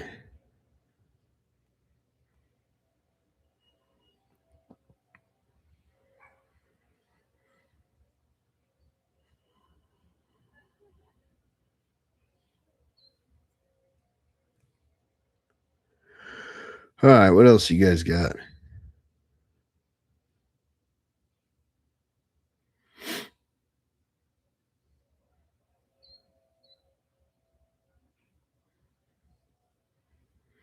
Nothing?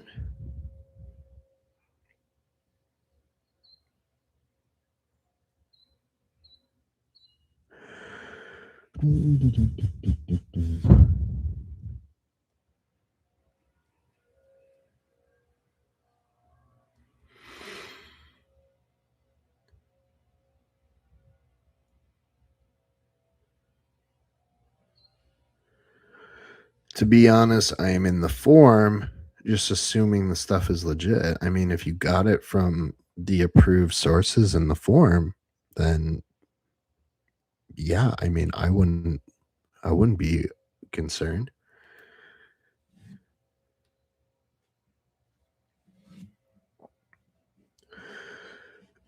Dave says, Tommy, you got to come on Coach's Corner one of these nights. We do Thursdays at 6:30 Eastern if you ever want to. 6:30 Eastern. Let me see. I think that makes it. Um, let's see.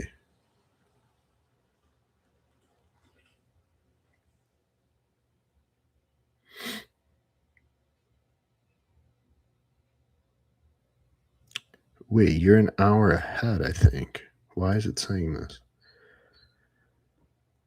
Let me see. You're an hour ahead, right? I'm in Central.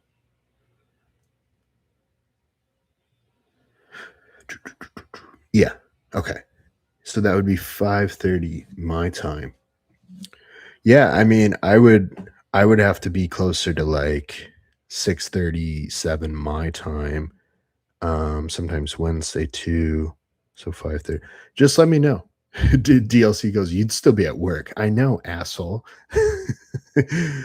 Yeah, let me know. I'll message you and you might have to do a custom time for me. But yeah, that'd be cool for sure. I'd love to.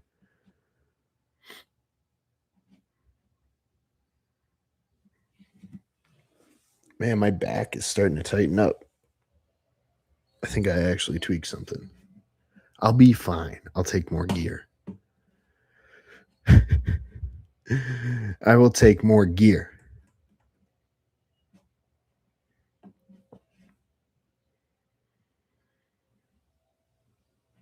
Mm-mm-mm. Evolve says, I can tell you that you're not going to notice massive effect with everything you take. Yeah, dude. Yeah. I don't, yeah, same. He's like, I don't really notice anything. Some are just slow burns. Yeah, I don't notice fucking anything, honestly. Unless it's something like instant, like high dose growth hormone or like insulin.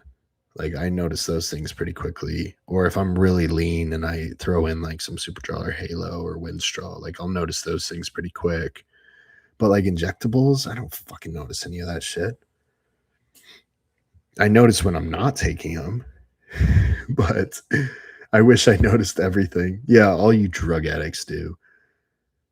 Yeah, there's very it's very delayed gratification with a lot of these compounds. But like their performance enhancing and like for recovery, you're not doing fucking Molly with your friends. you know, a lot of these guys are just trying to get high on these drugs. I swear to God. A lot of people are always trying to feel something. And I'm like, fucking A, dude. Go squat until you get buried. You'll feel something. I wish I noticed everything. Oh, it's funny.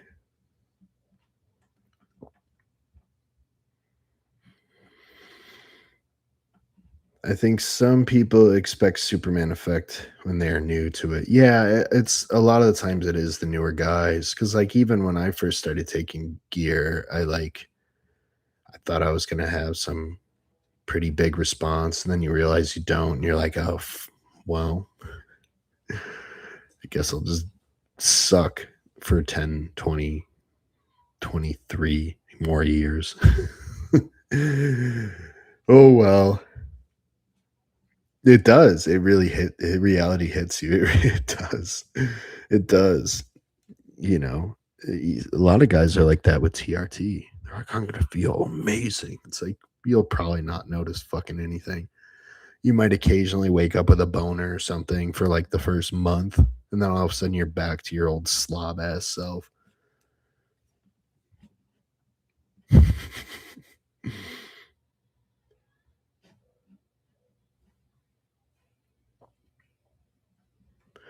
To be fair though, I have seen dudes take like 500 milligrams of test and just fucking morph.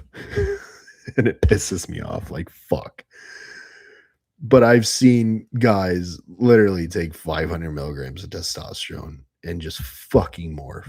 And it's very rare, but it happens and it's so incredibly unfortunate for me.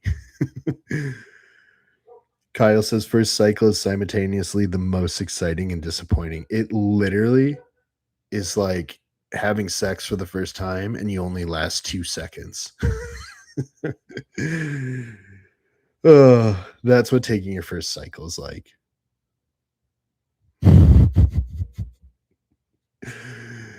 That is your first cycle in a nutshell. Amy says, gotta bounce. Everyone have an awesome weekend. Enjoy, Amy. Have a good day at work.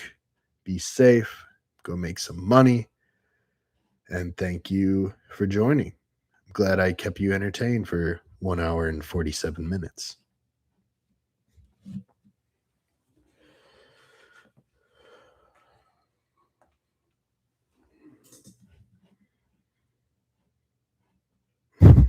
Yeah, the first cycle is very, very disappointing.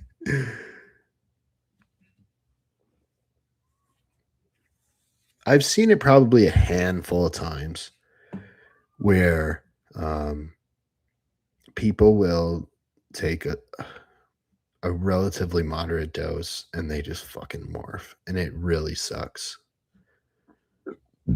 for me. Taking the wife to her tattoo appointment and hitting the gym. Have a great day.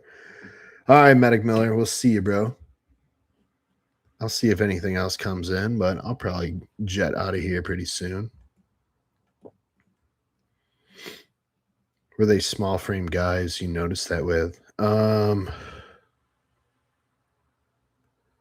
Honestly, yeah, two of them. Two of them were.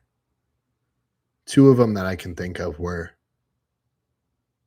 which is so I don't know if that's surprising or not, but I feel like it would be.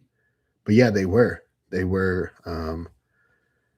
He goes, "Oh, it always happens to those guys." Okay, yeah. I mean, yeah, two of them definitely were.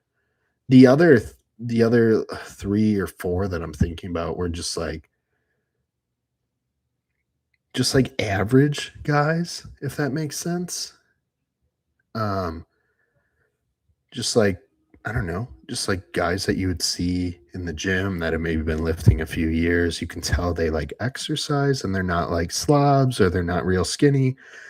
And then they take their first fucking cycle and all of a sudden they look like they could go stand on a fucking do really well in a regional show and in a few years probably be on a national show. Alex G says Subway cookies. He must be back a little bit further.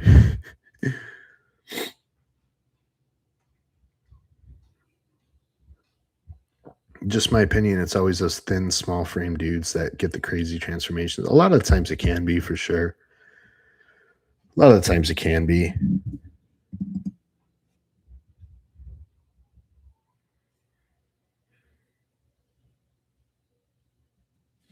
Yeah, or it's just so dramatically different that it's incredibly noticeable on them, you know? But there was one kid in high school that I'm thinking of, and I mean, if this kid would have stuck with it, I guarantee he would have been pro because he was very skinny. And I remember he took it was 750 milligrams of testosterone. Some I don't remember the dose of D-ball, and then I think Deca, probably like 300, 400 milligrams of Deca. And he was running growth hormone, which was extremely weird at that time because like growth hormone was not as common as it is now, at least not in fucking high school. And he absolutely fucking morphed in one summer. I remember seeing him the next year. Like, what the fuck is that? Like, he had like fucking 19, 20-inch arms in high school. And he was like 5'7", a shorter guy. And I remember he's the first kid I've ever seen bench 400 pounds. He's benching 405 for like five. Absolutely fucking morphed. So did his face. His face blew up into a fucking moon. And he had acne all over his body. But, oh yeah, literally his arms were fucking and the skin was so stretched on him. Like it looked like a fucking tiger scratched him. It was like the skin was like literally looked like it was ripping because it was so dramatic. And yeah, he was absolutely covered in acne. But like the stretch marks in the chest were like really fucking crazy. And he had stretch marks all over his lats. Like the kid literally doubled in size, and his skin was literally ripping and full of acne.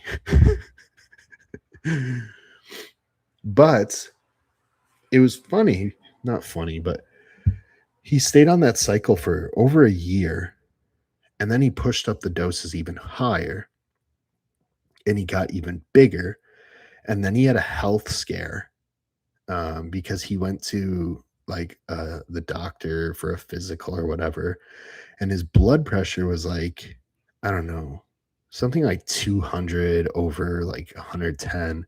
It was extremely fucking high, but like it probably could have been corrected if he was like, obviously using a blood pressure medication and whatever, hydrating, doing cardio, eating clean food. We weren't doing that shit in high school. So he got scared and came off everything, and never touched anything again. I doubt he even exercises anymore. But this was fucking whatever, 15, 16 years ago, something like that. I doubt he even exercises anymore. But it was it's absolutely freaky. Um, but the doctor scared the shit out of him. They're like, you're gonna die in a couple years if you keep doing this. And like honestly, he probably just needed someone to help guide him, and I guarantee he would have turned pro. He was the freakiest thing I've ever seen. I wish I could say his name, but I don't I don't want to, but I am going to look him up on Facebook later or Instagram now that I'm thinking about him. His name was Nick Walker. Kidding.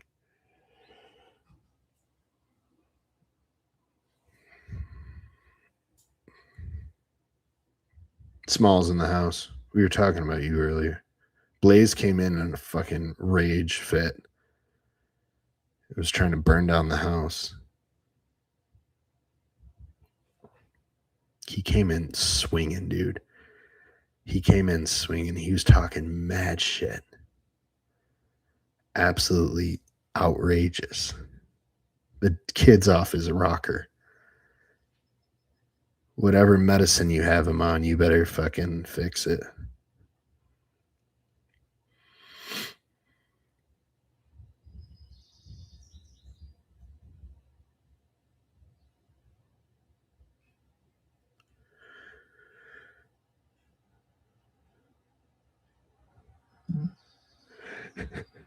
Maybe I should drop the gram of Tren he's on. Evolve says, so I didn't see a lot of new people's transformations. Yeah, that's the craziest one I ever remember.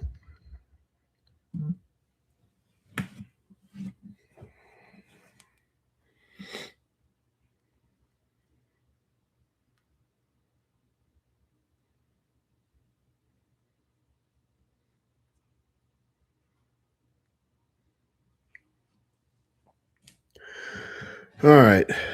What do you guys got?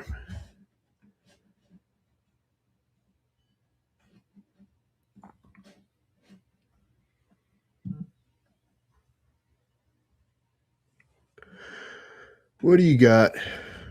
Nothing? I'm probably going to get out of here soon within the next 2 minutes, unless someone has a question. Blaze says, up it to a gram. He came in swinging, dude, like in a fit of rage. He got me going too. I was talking shit. You'll have to catch that replay.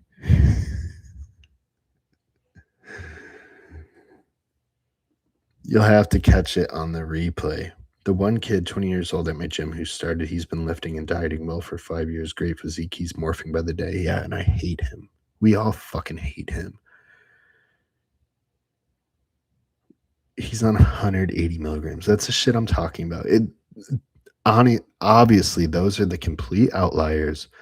We're not saying like you won't turn pro if you need more than 500 milligrams. Like people have said that crazy stuff, and it's stupid.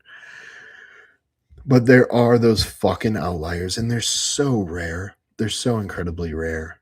But you will all run into one day, and you will not believe them. And they are telling the truth. And it's just very fucking unfortunate. He said, and I know it's real. I know where it's from. Even if it was fake, he would still morph. It could be fake and he would still fucking morph. And it would piss you off even more. You could probably give him Deca only and he would go win a fucking regional show. Deca and fucking, I don't know, Proviron. Yeah, Austin says some of the OCB pros looking nuts. Yeah, it's stupid. Some of them do for sure. I mean, sometimes you see them up close and they're tiny as fuck, but there's some that are extremely impressive. I have a friend. He actually lives in my neighborhood. He's an OCB guy, and he's very impressive. Evolve Trade says some people just do not need much. I believe it. I am unfortunately not one of them. I'm not either. I'm not either. And we would all know by now if we were that person. But yeah, some people really do not need much gear at all.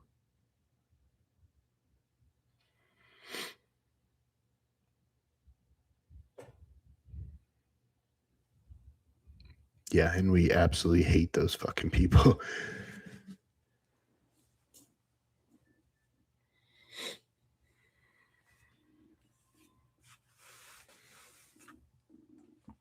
Oh, I totally agree. He said, I'll say there are some things you can respond to more than others. Yeah. Yeah, everyone responds differently to different stuff.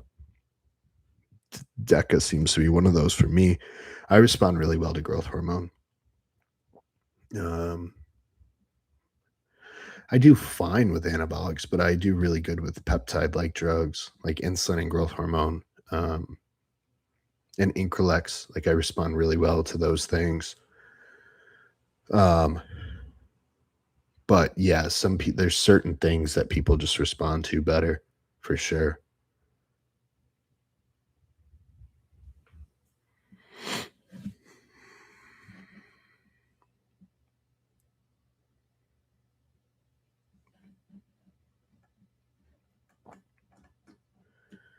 I think Scott Stevenson did a whole deep dive on that. I don't think so. I know he did. And um I can't remember where it's posted. I mean, fuck, it might be on YouTube, but I'm pretty sure it was in the paid Mountain Dog page, John Meadows' paid website. I'm a part of that. I've been a part of that for probably fucking 10 years now. But Scott did like a 3-part series on why people respond better to lipid type drugs, like your typical AAS, and then why some people respond better to peptide like drugs. He did a whole deep dive on that. All the Increlex talk has me curious. Um, it's just another tool, dude. You know, it's I do well with it, but like I don't. It's not life changing for me. But yeah, it's definitely it's fun to experiment with, unless I'm like just like growing all the cancer in my body. I guess we'll find out in a few years. Um, but I mean, yeah, if you can get legit Increlex, it's worth trying for sure. As long as you don't pay some ridiculous amount for it. Because I know some people are trying to sell it for like insane amounts, and I would never pay some of the pricing that I've seen.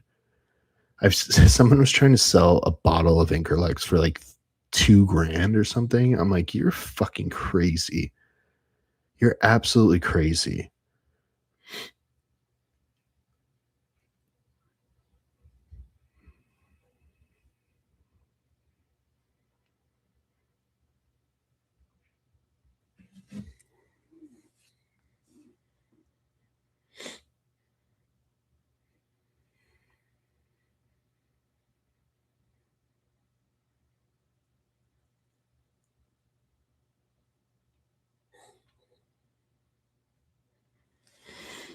All right, what do you guys got? Otherwise, I am signing the fuck out of here so I can go eat and drink some caffeine, some more caffeine.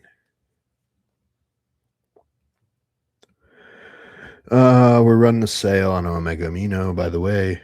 Code Tommy or code David, whatever you want to do.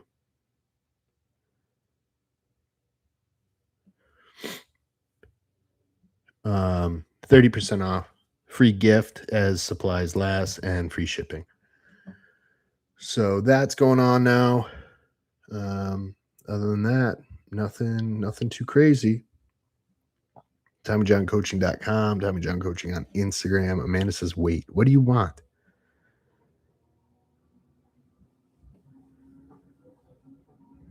What am I waiting for?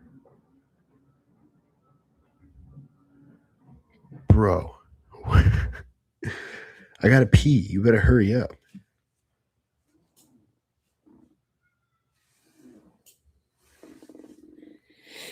Hold on. Okay. Guess we're waiting on this bitch.